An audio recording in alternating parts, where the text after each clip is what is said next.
I've been reading a lot this fall, both for school and not for school. I've read a bunch of books that I really like, and some that I didn't like very much. And so today what I want to do is something I haven't done in a while, and that's just recommend some books. Some of the books that I read this fall that I really enjoyed. Alright, first up is a bit of a thick book, and that is Anna Karenina by Leo Tolstoy. I decided to take the plunge with Anna Karenina at the start of the fall actually, and it took me quite some time to get through. I really liked the book, and I think there were a few things that just off the rip I enjoyed. I think Tolstoy has really good descriptive language, talking about especially things like the countryside. You can clearly see he's got this appeal for nature. But I think the thing that stands out the most to me is the character development and the actions that the characters take. In novels, oftentimes I find that authors either force their characters to take actions that don't really add up, but they fit into some sort of coherent arc that the author has planned out already, but it's not really a natural development. Or the characters kind of languish in a development phase for too long and it feels like nothing's happening. And I think Tolstoy walks that line really well in Anna Karenina, in that there is significant drama that unfolds that keeps you entertained, that keeps you wanting to know what happens next. But the characters never feel like they're being forced into something that doesn't make sense, and that is something that a normal person wouldn't do. So really enjoyable book to read, fun drama, great characters. It wasn't super hard to get into, which was something I was worried about. The translation that I read was pretty easy reading. The other classic novel that I read this fall, which was not a Russian novel, it was instead an American novel, and that's Grapes of Wrath by John Steinbeck. I had mixed feelings about this one. I found a lot of the dialogue was hard to follow. I didn't think the characters were super relatable, but I thought the world was really interesting. There's this raw, genuine feeling to the landscape that Steinbeck is describing. It's this really fascinating world event. There's Dust Bowl migration, there's this economic angle to it as well, this social tension between farmers and farm owners, etc. And so I was captivated by the world, but not so much the characters and the dialogue, in the same way that I was with Tolstoy, where I was absolutely enamored with the characters. I think I had higher hopes for this novel, but I enjoyed it nevertheless. So I read and I listened to some pretty fun books this fall as well that I just want to kind of go over briefly. So one is Krakauer, Under the Banner of Heaven. Previously I had read Krakauer's Into the Wild, and I really enjoyed that.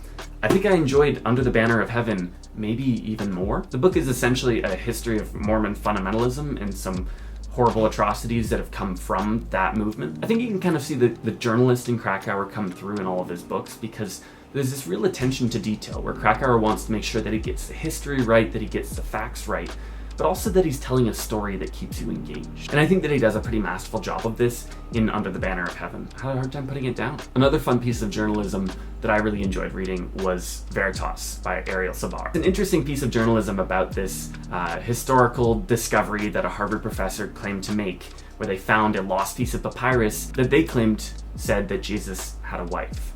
Only the issues were, one, in the interpretation of this papyrus, because it was incomplete, it was a fragment, and two, that the fragment itself was probably a forgery. And I think Savar does a really good job as a journalist, kind of trying to poke holes in these stories that don't really make sense, and leaning on things until something starts to add up a little bit more. It's an interesting read, especially if you're into the world of religious history. So looking at my Audible, some of the audiobooks that I listened to this fall, Empire of Pain, I talked about that in a previous video. That's by Patrick Radden Keefe, and that's talking about the Sackler family and kind of the opioid epidemic that they purportedly helped to orchestrate. Very, very fascinating listen. This is something that I didn't know about, and yet it's obviously super relevant because, well, we all know the opioid epidemic. A lot of us have loved ones or people that we know who have been personally affected by it.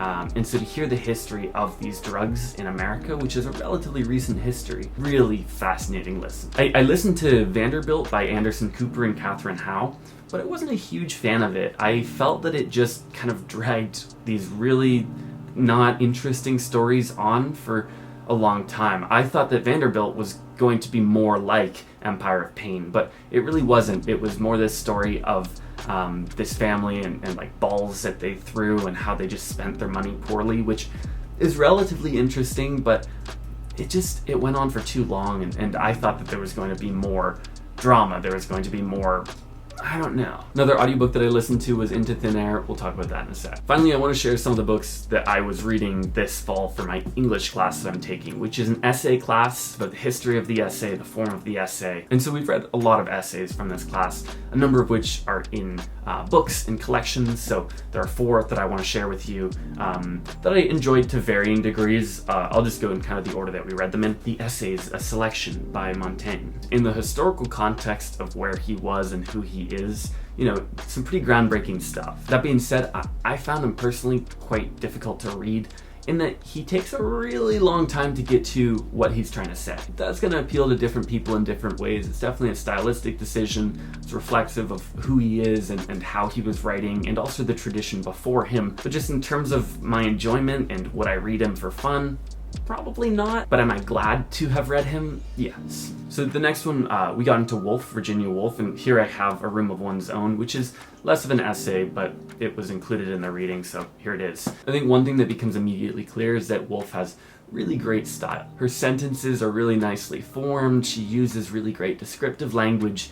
She's also really funny. There's a lot of kind of irony that's tucked into, especially A Room of One's Own throughout. She has really strong opinions on things like gender politics. I think her politics are super fascinating, again, given this kind of historical context that she was in. But I think what's really impressive about her is her ability to weave these opinions and these arguments into kind of a narrative, into a piece that you enjoy reading. Okay, so we read Orwell as well, in particular this book, Facing Unpleasant Facts. The only work of Orwell that I'd previously read was 1984. I knew he was an essayist. I think I started to read a collection of his essays once in high school or maybe earlier in college. Never really got into it. But reading them for this course exposed me to some really fantastic essays. So in particular, Shooting an Elephant and A Hanging. Orwell's interesting, I think, mostly because of his politics. His writing mostly stays out of the way, which is a very intentional decision. He's very kind of calm and cool. There are moments where he's not. There are these kind of moments where he's really descriptive about things. But for the most part, his writing stays out of the way. And there are these real questions, I think, about political contradictions within Orwell that I think are interesting as you're reading it. But without getting too deep, would I enjoy reading these essays just for fun? Yeah, I think I would. I think there were, some of them were really interesting. Some of them were less interesting. England, Your England, for example. That's not something that I would really read for fun or for my own personal enrichment. It's more something that you'd only really read for class. But essays like A Hanging, Shooting an Elephant, How the Poor Die, those are essays that I enjoyed reading, that I felt like I got something out of, that got me thinking. And so yeah, I really enjoyed this. Finally, my favorite essayist that we read in the class was Primo Levi. And in particular this book, The Periodic Table. To me, this book is a masterpiece. So the way the book is broken down, it's broken down into these chapters where each of the chapters has an element, like phosphorus here, because Primo Levi was a trained chemist, kind of telling his story, which is a deeply compelling story, where he was in a concentration camp, where he had these horrible atrocities, he watched people around him dying and so on. And so in telling this story in a relatively non-linear way, he's choosing these kind of stories to tell and how they relate to the elements, which I just think is like so fascinating. And the stories that he tells are so human and so pure, I really got something out of reading them. So for me, the appeal is both in the form, which is this choice to include the elements, to incorporate them in some way, and also just the story that is being told is a deeply personal and a really moving story. The combination of the two just make this book an absolute must-read for me.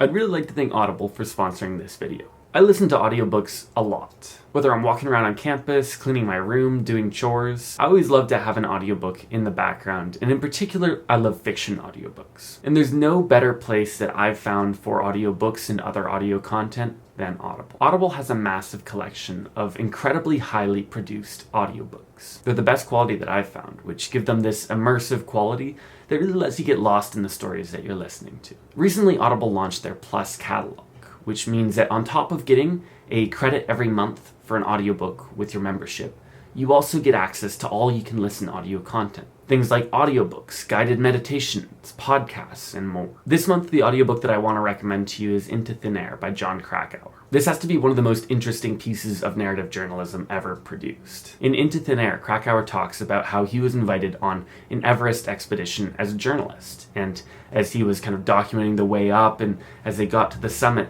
disaster struck. And it's this incredibly touching and compelling tale of what happened up on the mountain that day. It's a true story, but Krakauer is a master storyteller, and I was enthralled. I couldn't stop listening to this audiobook. So if you want to listen to Into Thin Air or any other audiobook in Audible's massive collection, as well as get access to their entire Plus catalog, you can start listening with a 30-day free Audible trial if you go to audible.com/johnfish or text johnfish to 500-500.